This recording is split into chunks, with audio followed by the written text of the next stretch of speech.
My guest today is an expert in brain health, holding a PhD in biochemistry from the University of Toronto and a Bachelor of Science degree in biochemistry from the University of Victoria. Nolan Beise is CEO of Circle. He's a scientist, a researcher, and the developer of neurotechnology designed to support and promote brain health.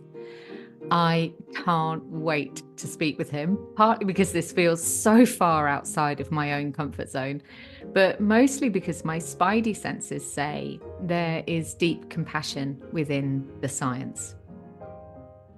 Nolan says, as a PhD scientist who has studied brains at the cellular level, I realised that I could take research tools that were previously only available to scientists and make them accessible to everyone.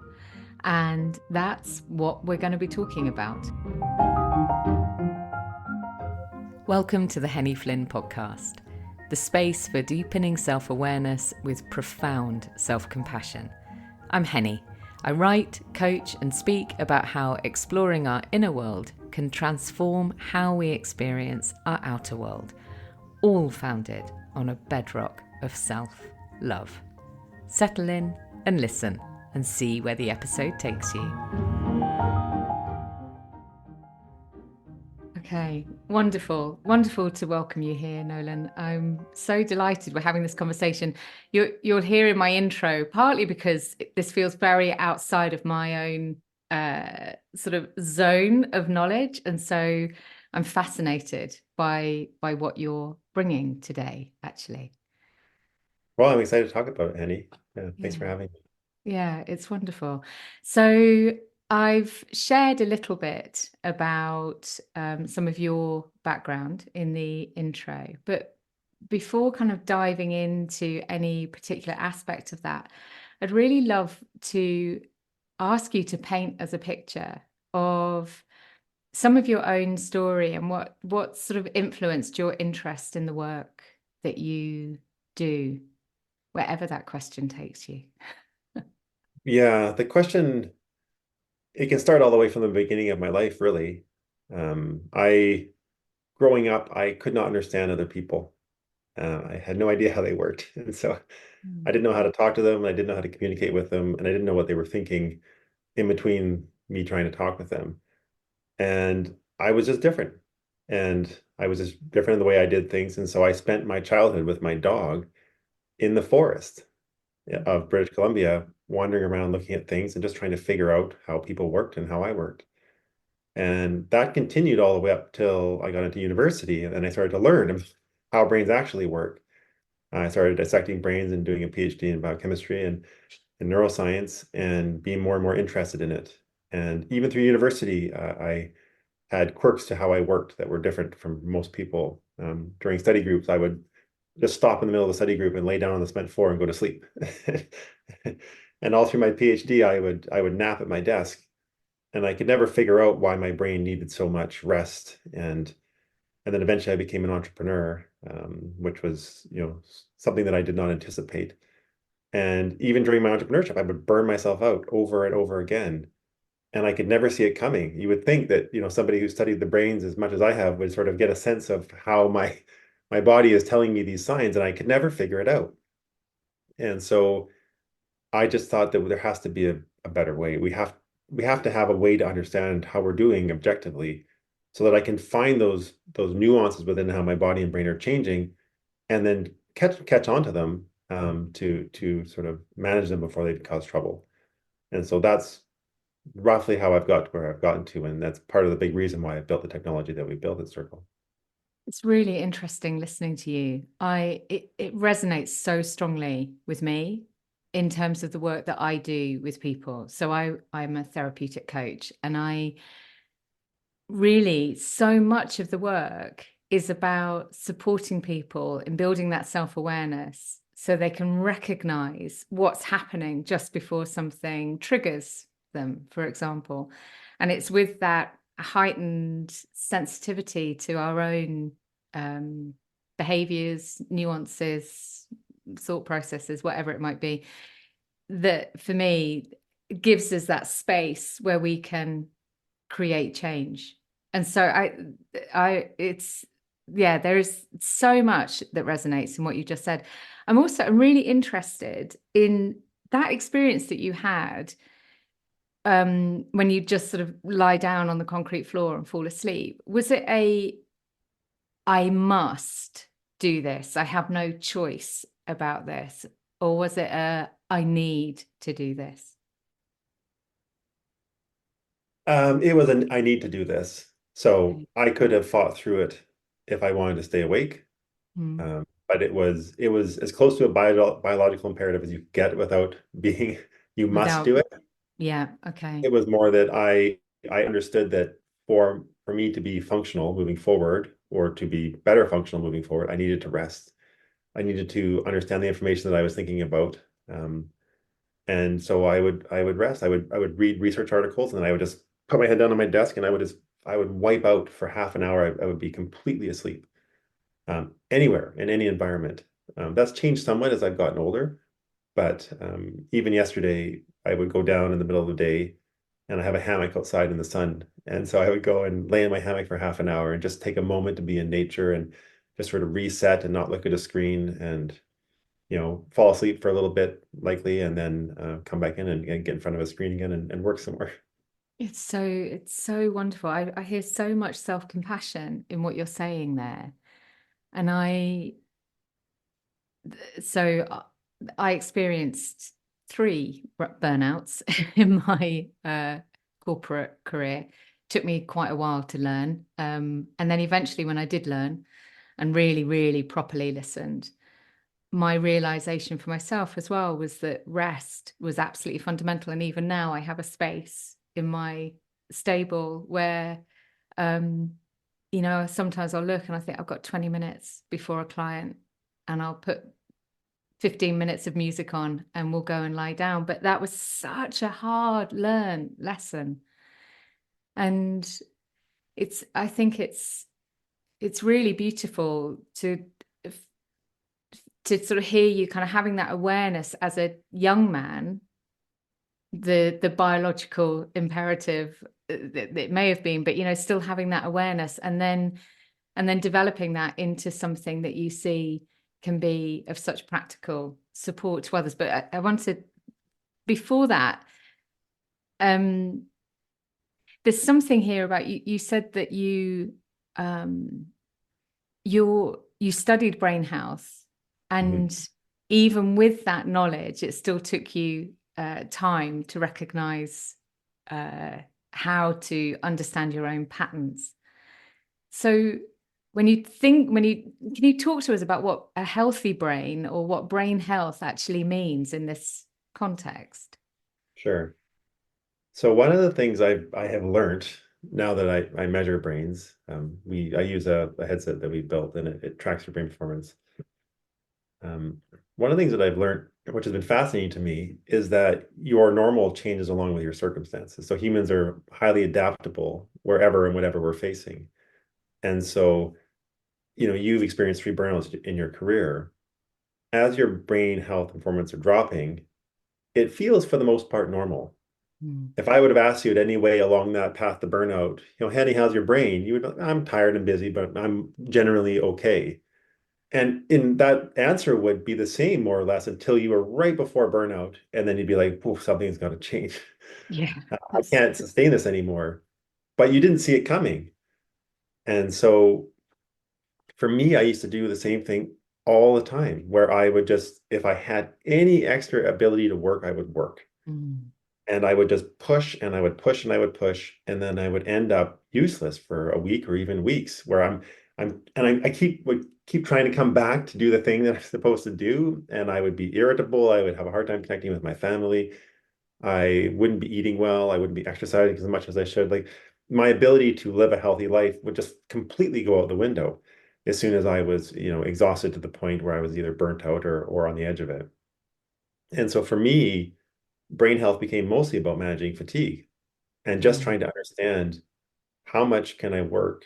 How much should I rest? How should I engage with the world and with myself? And what I found really interesting when I started measuring my brain is that sleep is not enough. And so Mm. you can sleep perfectly every night of the week. And typically I sleep fairly well, which I've worked on, obviously.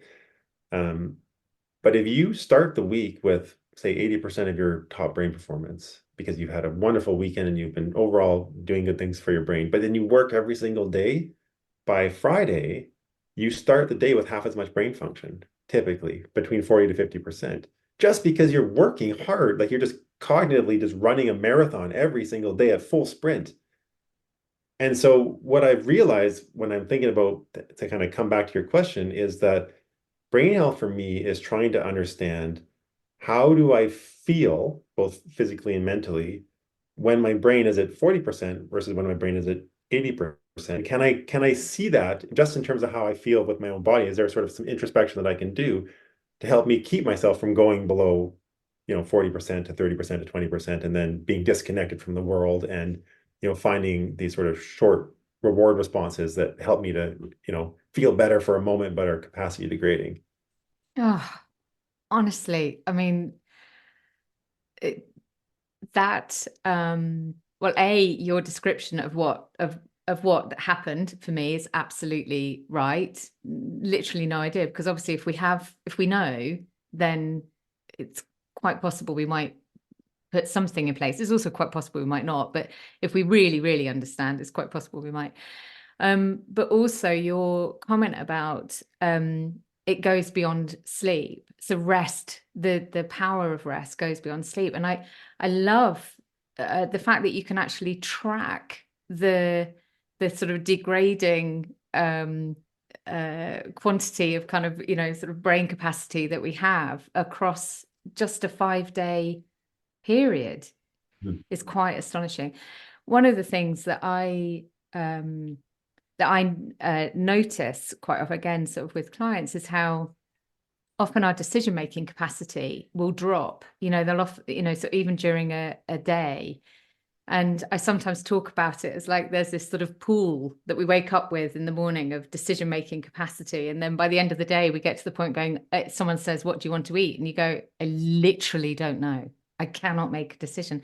And I'm guessing that's really what I'm sort of seeing is what you're talking about, is that kind of degrading capacity that we have.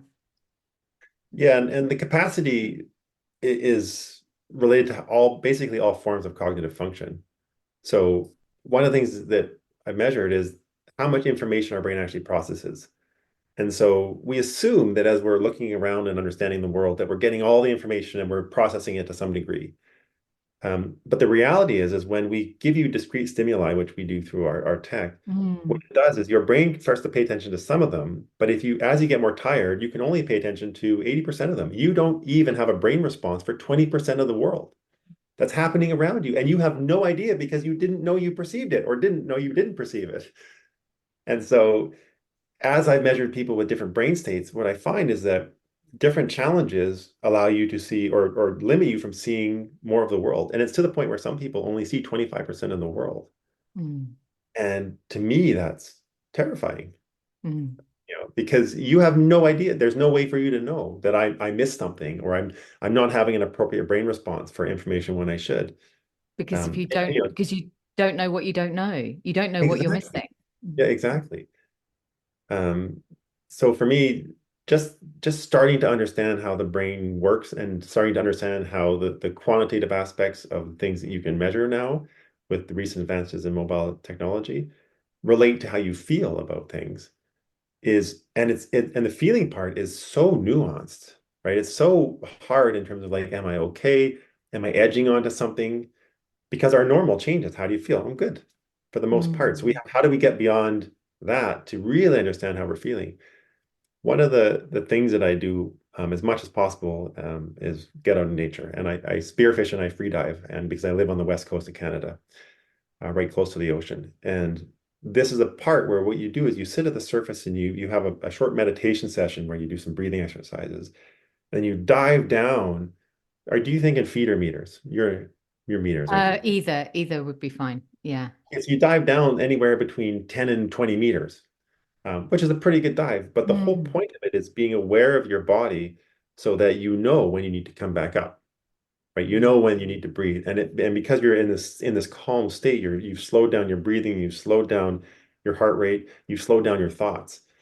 And I find that even with all of that I do on a weekly basis, sometimes multiple times a week, it's still hard for me to know where my brain's at Mm. without measuring it.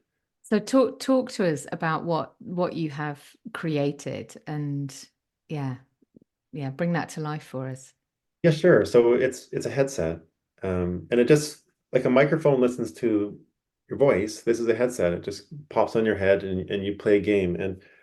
And the game on your phone, what it does is it stimulates your brain with circles. Our company is called Circle. And every time you see a circle that happens regularly, your brain discounts that because it's a common stimulus, right? As you've been talking to me, your brain is not telling you that you're wearing a shirt every half a second because that's not important information for you to understand your world. And so your brain, even though that stimulus is happening, your brain says, I don't want to know about it, don't tell me. But if something new happens, your brain has to say, well, what was that? And does it matter to me? And so what our technology does is it finds a response, a difference in response between control that you stop having a neural response for, and something new happens. And then we measure how many of your brain cells fire to understand that response. And we measure a voltage spike at your scalp. And that voltage spike is a direct relation to how many of your brain cells fired to understand that. And so you can imagine that as you're accessing more of your intelligence, that voltage gets higher and higher. And so what you want to do is how can we improve that neural response, your brain response to understand your reality? And so we measure how fast that happens and how much of those cells are firing. And as And you can imagine, that relates to all sorts of different aspects of brain health and performance, all the way from PTSD and concussion and dementia to fatigue and high performance sports. amazing. Uh, where does mindfulness play a role in this, or how does mindfulness play a role in this? Yeah, that's a really nuanced question because Okay. it's hard. I feel like mindfulness is a way for you to help slow down your response to things. One of the things that we've measured is hypervigilance Yeah. and over responding to stimuli and not, really calming yourself down and finding your center. And I would assume that mindfulness would allow you to better understand where you're at. I don't know, and I don't think the research knows either, if mindfulness will lead to an immediate improvement in this score. Mm. I suspect that what mindfulness would do would be able to lead you in a way to better yourself to eventually get a better score because the things that will improve your brain really take time, right? You have Mm. to do the things that make sense for us. You have to sleep better. You have to reaffirm your sense of self. So you have to do mindfulness activities to calm yourself down. You have to exercise. You have to eat well.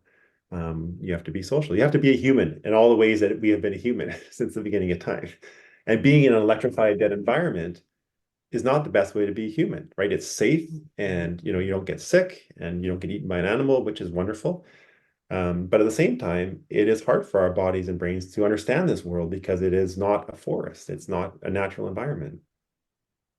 And so I think mindfulness is really a way to sort of tap into really where you're at so you can start to do the things that are important to improve Yeah, you. that really really makes sense actually, because it's almost like uh it was just sort of as I was listening to you and thinking about, so what are these practices that can help really improve that spike?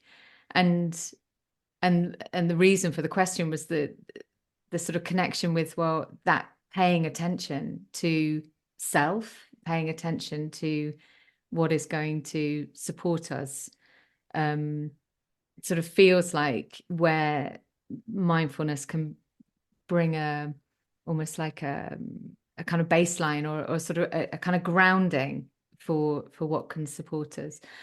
Well, so can you talk a bit more about how um, so somebody wears the headset, and just for anyone just listening, the headset is a really simple kind of band around the head with trans transmitters on it. I mean, what's the neural transmitters? I don't know. I'm just making Yeah. words up No, now. it's terrifying technology that pokes in your head, and it's very uncomfortable. So the back of the headset just has these little squishy golden electrodes, I and got you. they just sit on your scalp.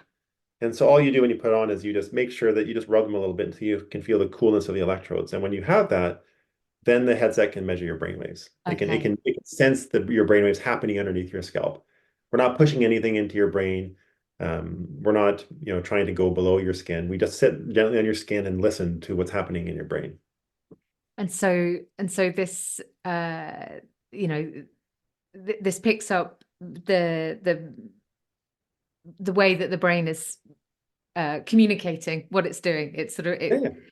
and then with that, you play the game on the app, you get a reading, Yes. and you go, oh my goodness me, clearly I need to be sort of making some changes here. How how does the how does what you've created support people in making those changes? Yeah. So the first thing it does is it gives you a where are you at score. So compared to everybody else in the population that we've measured, how do you compare to them? So what's your percentile score? And it's of course out of 100. So anywhere from 1% to 100%. And that's an initial sanity check. How is your brain henny compared to all the other hennies in the world? And could you be better? And then the next thing we do is we say, the whole point of the headset is we don't want you to measure you once and say, this is now a snapshot in time that is accurate reflection of your brain. Your brain, like your heart, will change throughout the day, throughout the week, throughout the month and year. And so we want to measure you multiple times, you know, every day if you're interested, every week is fine, even every 2 weeks, and just get a sense of how are you changing over time. And then what our technology does is it gives you a measure of what your normal range is and whether you're going above that, which is great, or if you're going below that, which may be concerning. And so the point is just to figure out how you can go from your normal range now and to go above it and increase your normal range. Mm. You should be. And it's really interesting because as I work with different professions, I realize how challenging brain health is to manage for some of them. Um, I have, construction workers, and I had some people installing a heat pump in our house yesterday. And the person who runs the company has a master's in neuroscience. And so he was like, "Oh, what do you do?" And he was fascinated. He said, "Can I come back and measure my brain?" I said, "Absolutely." So I measured his brain, and he had a really healthy brain. He was in the top quarter of the population.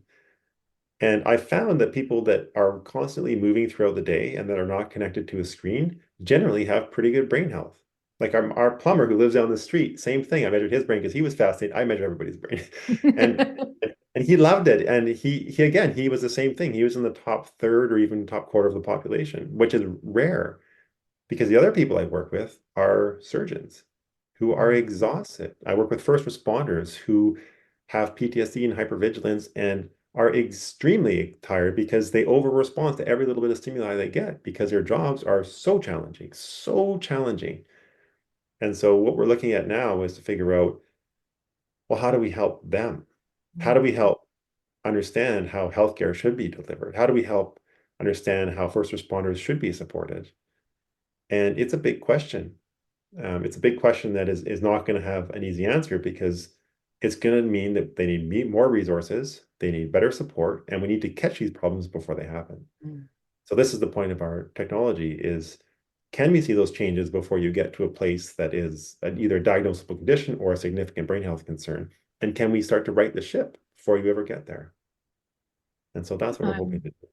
and again, I mean, so much compassion in the way that you're speaking about this. Um, and as you were talking, actually, and I was just sort of thinking,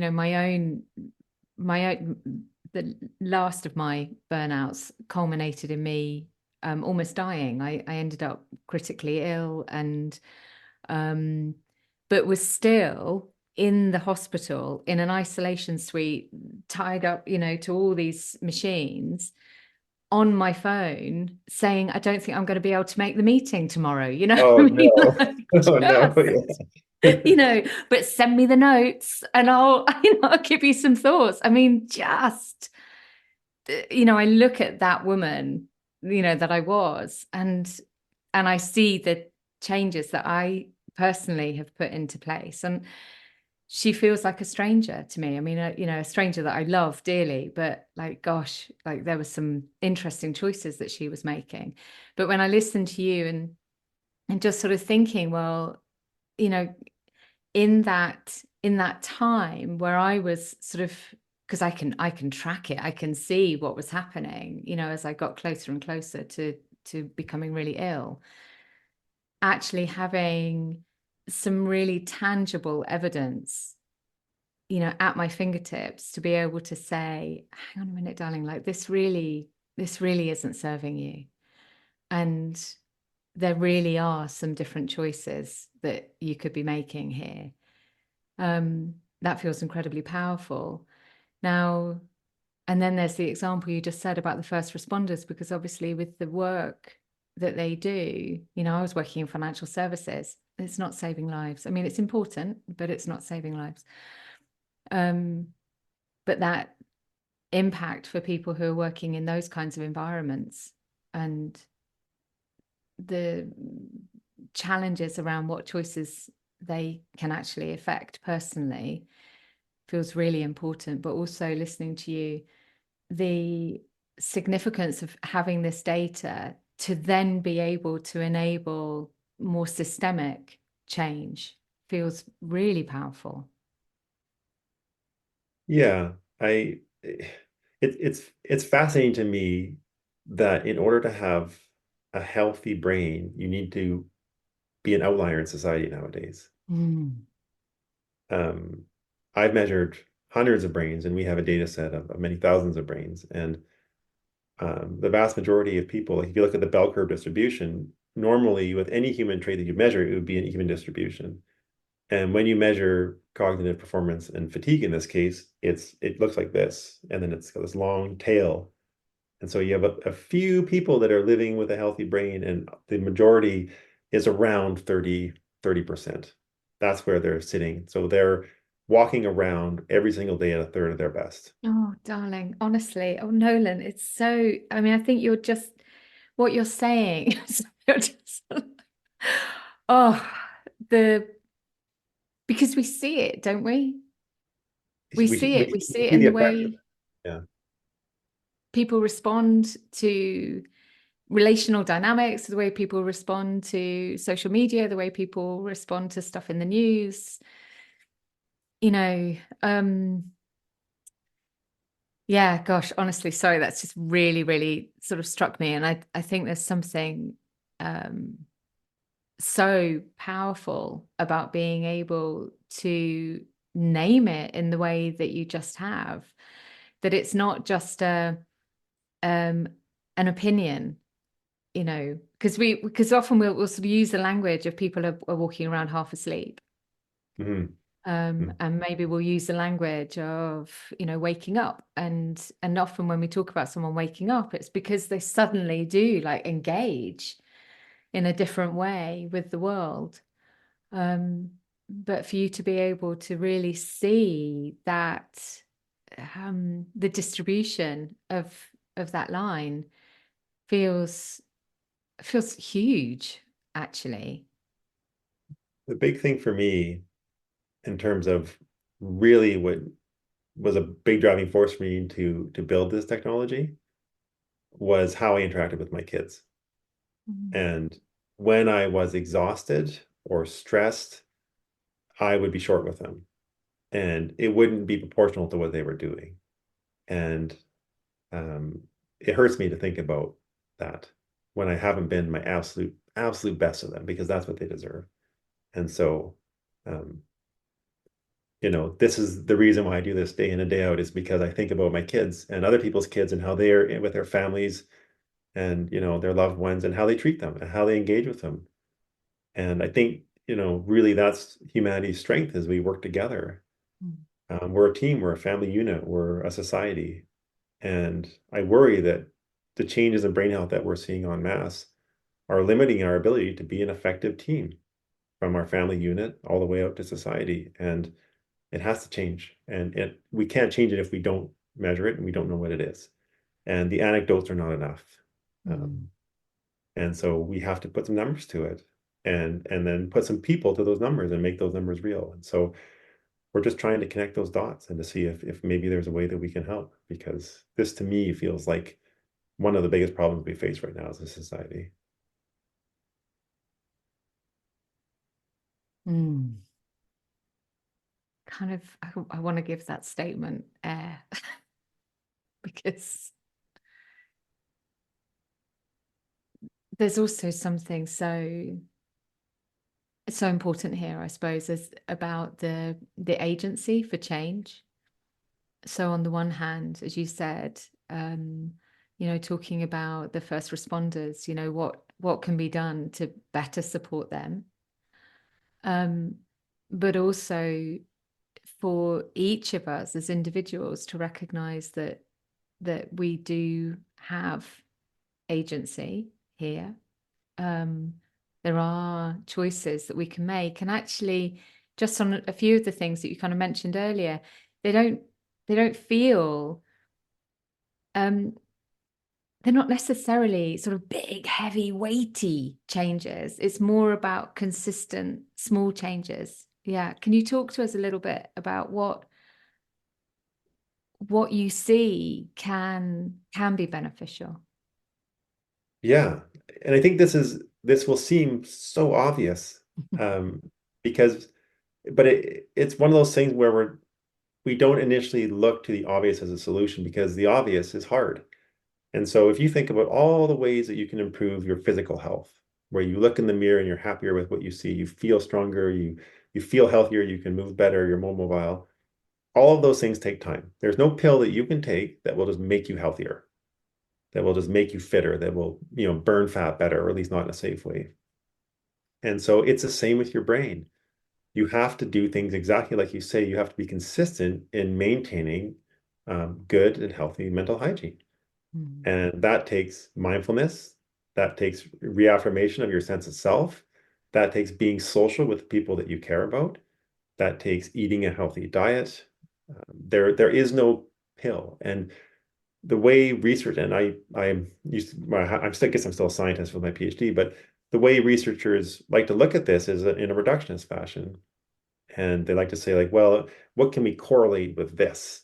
And then everybody goes, oh, that's the thing that fixes your brain. And so everybody does that thing. Was when I think it was Linus Pauling came up with vitamin C. He ate grams of it, I think, and turned out that at that level it was a pro-oxidant, so it wasn't good for you. And so we have to think, how can we live as a human based on how our biology is designed? And I often think of that in the context of evolutionary biology. Where did we come from? Where does our body make the most sense? And one of the reasons, and the things I keep going back to, is being in a natural environment. Why do we put plants in our house? Why do we have parks? Because they make us feel better.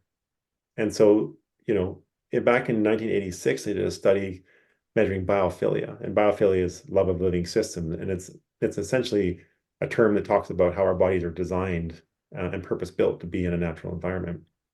And when they measure surgery outcomes and healing times, they found that people would improve their healing outcomes. It was by a significant amount, it was like by 30%, if they could look at a natural environment from their surgery recovery room. And it improved even more if they were able to get out into an environment. And so what we found is that we've encased ourselves in an environment that we're not built for. And so I really think that one of the big things that we need to focus on is just getting outside and being social, with not through our screen. Be social by people where you can see them, you can touch them, you can hold their hand, you can walk down the trail.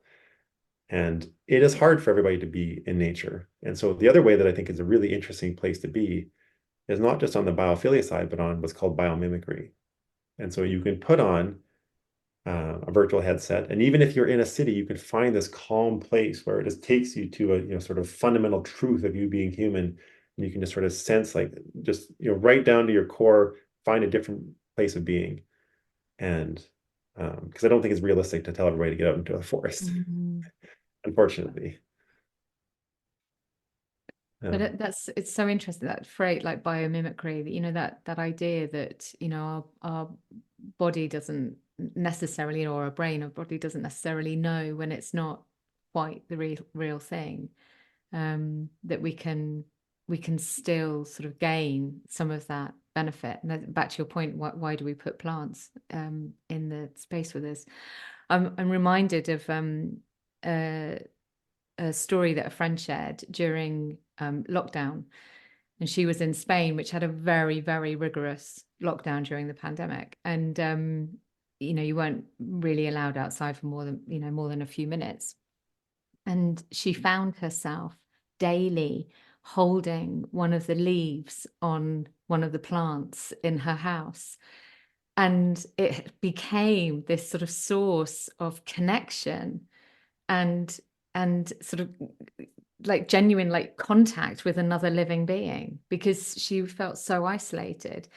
And actually that plant she now recognizes was part of what made her be able to manage in the way that she did, even in the isolation. So I think there's, just understanding that can sort of help us see this connection. And obviously there's so much now about forest bathing, and we understand about like how powerful being amongst trees can be. It's so it's also, I'm really mindful of your point around there is no pill that can make us healthy. And, so often what we're looking for is a quick fix. And I know, again, like when people come and work with me, sometimes I'll say, right, so what will we do? And I'll say, I have no idea. I don't know. I don't know where our conversations are going to go. I don't know what's going to be, the path that I walk along, beside you. I don't know. And there isn't a set kind of, and in 3 months' time, that thing, or in 1 month's time, that thing is going to be finished, because we don't know. You have, and so I love the kind of holistic nature of what you're talking about, but and the kind of expansive nature of that too, kind of really listening and understanding what is it that's going to serve me, what is it that I am responding to, but grounded in the science that you've developed. I mean, gosh, what a beautiful gift you've developed and are sharing. I mean, it's wonderful, Nolan. Well, thank you. Yeah, I'm very passionate about it. Yeah. I think about it all the time, and I'm constantly trying to think about, well, how and who can we help? And we do have to run a business at the end of the day, but I think if your business starts with wanting to help, I think you're in the right place. I think if your business starts in terms of like, how do we make as much money as possible? I think for me, that doesn't feel like the right place to start, especially if you're measuring something to do with human health. And there's a lot of, founders and CEOs that I talk with that think exactly the same. So I think the idea of money being the color of what's important in the world is not, it's not what's shared amongst sort of the up and coming CEOs and even some of the ones that lead big companies nowadays. I think that having a, true compassion for your employee, like, it's funny because I measure brain, and my employees measure their brains as well, because they have the tech. We have to be super compassionate if they need a break. We have a deliverable, like we have to build this technology. But it's like, I'm tired. Then take a break. Then great. See you next week. Take the next 3 days off and have a wonderful time with your family. Why would I ever advocate for anything else? The it can wait, right? It doesn't need to happen right now. And I find that the more I can live um, what I understand to be healthy in terms of even what I expect from other people, I think I'm just trying to sort of expand this sort of understanding of the healthier we can be, the better we can be. And overall, I think we'll be in a better place, both as a company, but also as humans. And when you look at how entrepreneurs think about the world, there's this thing called product market fit.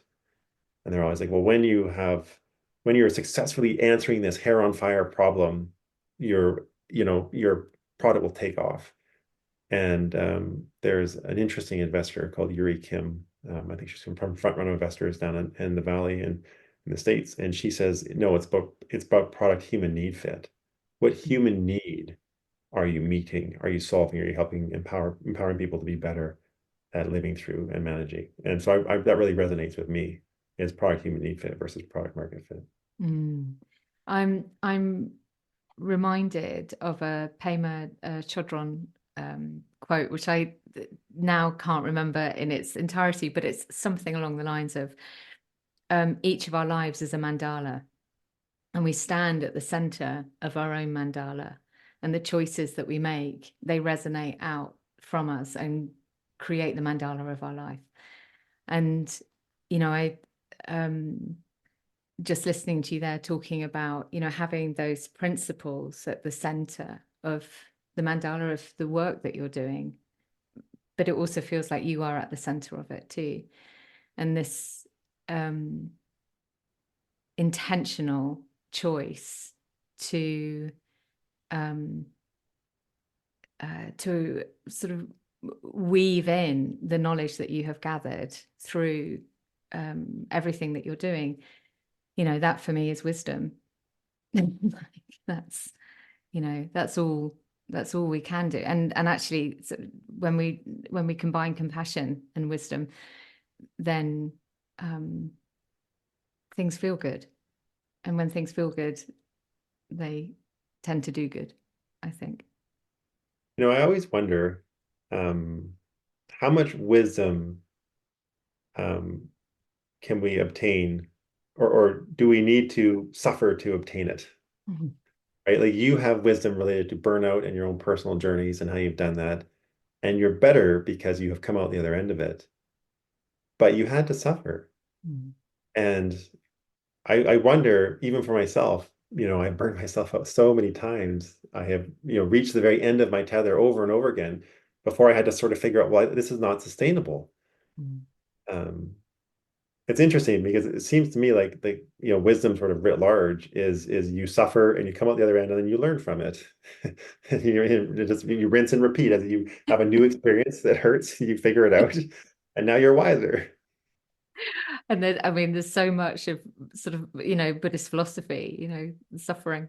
But it doesn't mean that we stay in the suffering, but we use compassion, we use the wisdom that we've learned in order to support ourselves moving through. And I think, so often when I meet people who are genuinely passionate about what they're doing, it's because it comes from a place of deep self knowledge.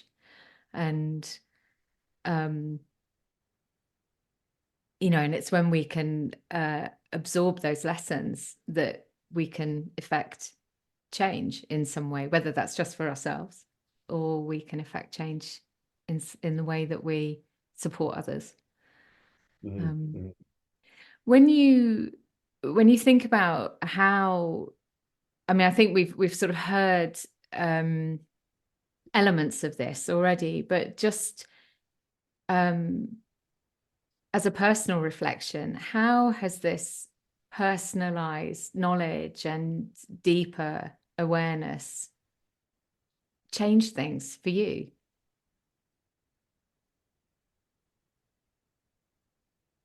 That's a really interesting question. And I think about this pretty much daily.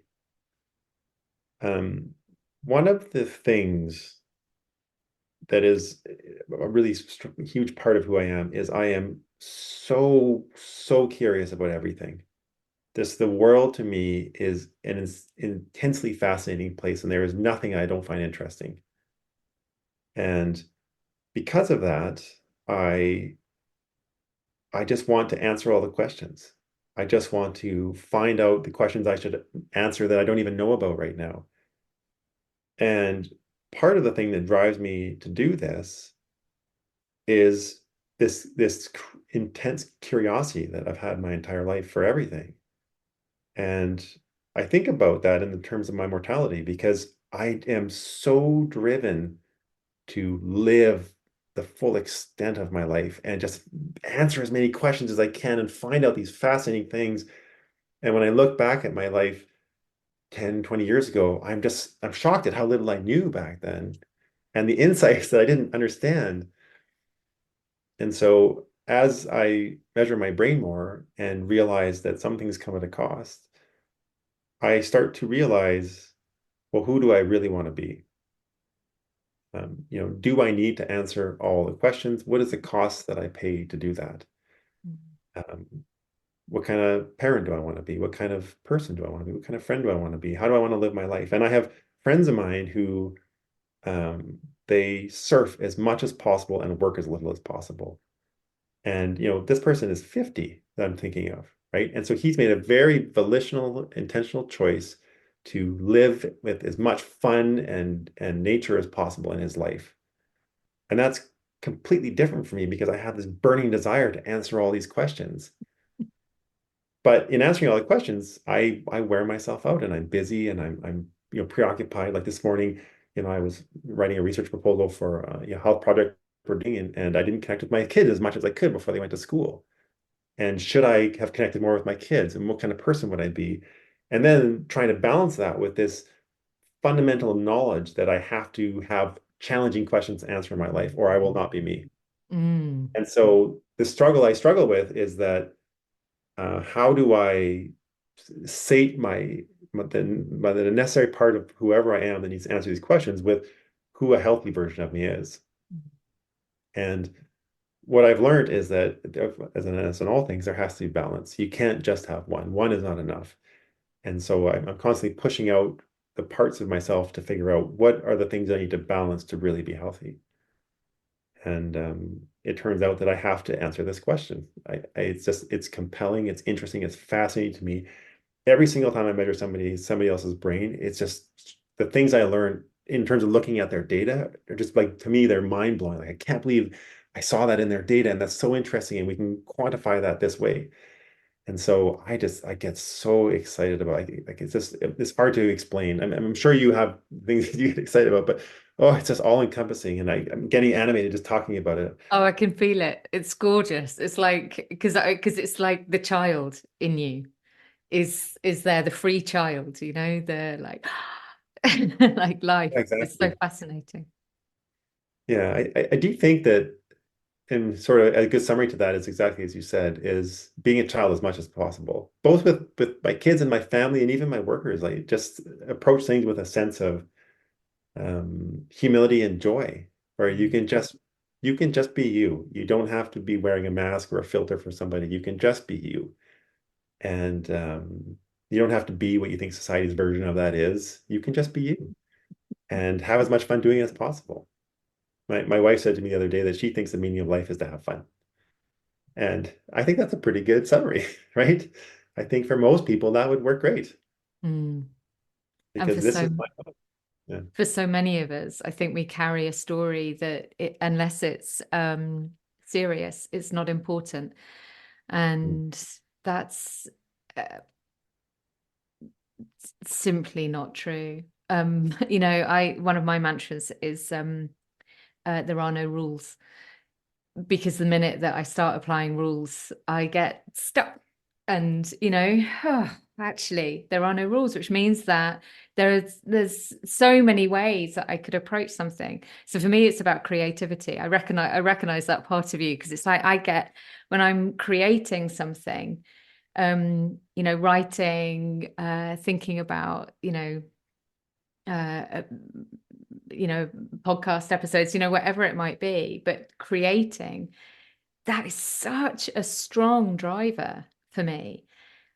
And I also recognize that my drug of choice is work, because that's what led to, all the previous episodes. So I have to have this balance too between really recognizing, well, what is driving me and what is going to support me, and like where is the balance. And that I'm sure it's the same for all of us, is finding that place of balance. And a really good friend of mine, she talks about balance is a verb, not a noun. You don't find balance that and then that's it. It's a constant shift. And that's part of self-compassion, I think, as well, is recognizing sometimes you get a little bit off kilter. and that's okay. You just bring yourself Yeah. back. And I do think too that I think it's, for me, life is best understood as a struggle, and to some degree. The struggle doesn't mean that you're not content or happy or joyous in parts of it, but I need to have a struggle in my life to be happy. And the struggle can be just challenges that I put in my own way that I enjoy accomplishing or working on or failing at. But even so, I'm learning, I'm moving forward. Mm. Um, and so, the struggle of understanding how the world around me is changing and people around me are changing and relationships are changing. The struggle of just managing my own mental health, cognitive performance. I feel like too much we think about that we need to be in this utopian state of happiness and everything is soft and easy. And I don't think that's how humans are best. I don't think Mm. that's how we're happiest. And even, people, what are people doing with, cold water dips, where you're putting yourself in some intense discomfort for a period of time, and somehow that makes you happier, much happier for a sustained period of time. So to me, that seems like you're putting a purpose thing to struggle through in front of you, and it turns you happier. And I feel like Mm. that's the best way to understand life for me, is that it is a struggle, but lean into it. Don't try and avoid the struggles. Mm. Become better from them. So I call it beautiful And if you can, disruption. pick. Yeah. Oh, I like that a lot. Beautiful. Yeah, Ooh, that's a good. I'll remember yeah. that one, certainly. Beautiful disruption. And it just shifts the, for me, it just sort of shifts the emphasis. It's like, well, you know, because yeah, I recognize that I create disruption in my life, but I'm disrupting myself because like that's what I need to feel activated and alert and alive. And maybe that sort of comes back to, this work of like, how do we support ourselves with, increasing that spike on the graph, once people have measured their brain. Is part of that is when we disrupt, we actually become much more alert to what's going on around us. It's when we're in this sort of heavy head down um posture, metaphorically, Yeah. um that we're not really engaging. I saw a study yesterday, and I can't remember the exact numbers, but I think it was routine jobs where you do the same task continuously increase your risk of dementia by 62%.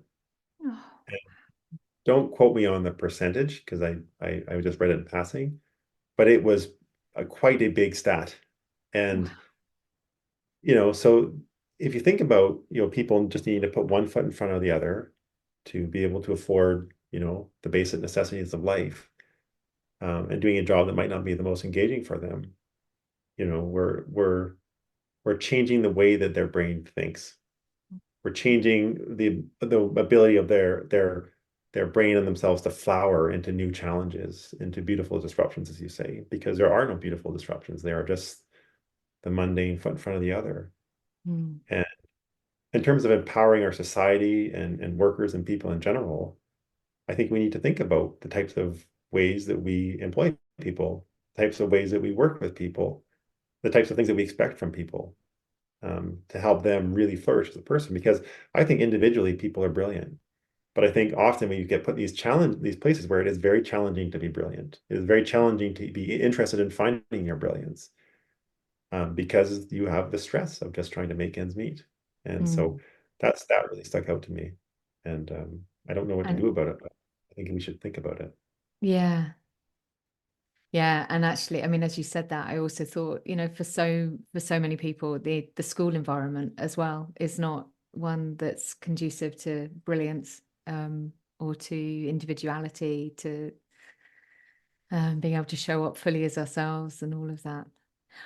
So Nolan, I'm mindful that I literally could talk to you for hours because I have a feeling that there are many connecting threads in our philosophies. But there are sort of two questions. One is, for anyone listening who's curious and wants to explore it, like how do they connect with you? How do they get a headset? How do they access this? The easiest way to connect with me would be LinkedIn, Okay. or through our website. So our website is circlebrain.com, and there's no E on the circle, so it's CIRCL brain.com. If you type in the info there, that message will find its way to me fairly quickly. If you connect on LinkedIn, I can see who you are. And if you send a personalized message, I will eventually read it. If you send a copy and paste message, I will delete you. And so that's the easiest way to get a hold of me. Uh, our website, you can buy a headset through our website. They're available in North America for now. But if you want to talk to me about using it in other countries, we can have that conversation. I have had that other conversation with other people, if there's some sort of extenuating circumstances. Um, and really, yeah, I'm interested to hear whoever has an interest in anything related to your brain or your health. I think it Mm, is a fascinating subject. I certainly don't know all the things about it, but anything new I would love to hear about. So please feel that I'm approachable, and I will respond to you. wonderful, wonderful. Thank you so much. And I have one last question for you. Um, and just reflecting on where you are at now in your own life, and it's been really charming hearing the way that you've reflected on your role as a parent and your role as a um, uh, leading people. And I just wonder if you looked at this time of your life as a chapter in your book of life, what would the chapter heading be? Where Nolan finds his joy. Ah, what would the subheading be? Hmm.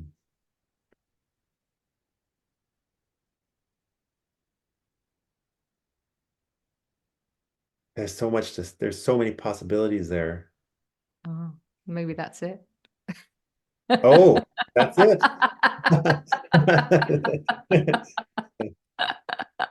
I like that a lot. But Oh, I like that too. Oh, what a joy. Well, Nolan, finding your joy. It's been a joy speaking with you. It really has. yeah, Just fascinating. And yeah, it's like that. I've said this a couple of times already, but that compassion that is coming from you, that it feels to me is just imbued in all of this work is very strong. And that's thank you, lovely. Kenny. I really found this really engaging and fun, and it's always nice when you lose yourself in the conversation and you're just being a human back to somebody else being human, and you really brought that out at me. So thank you.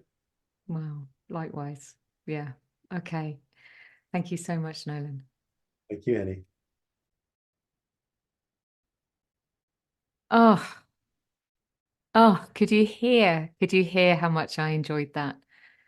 Um, what a fascinating human, and how wonderful to hear the science rooted in such humanity. I just found that whole conversation so fascinating. And it also, there was something really, really important. I meant to say it actually when Nolan was still on the call.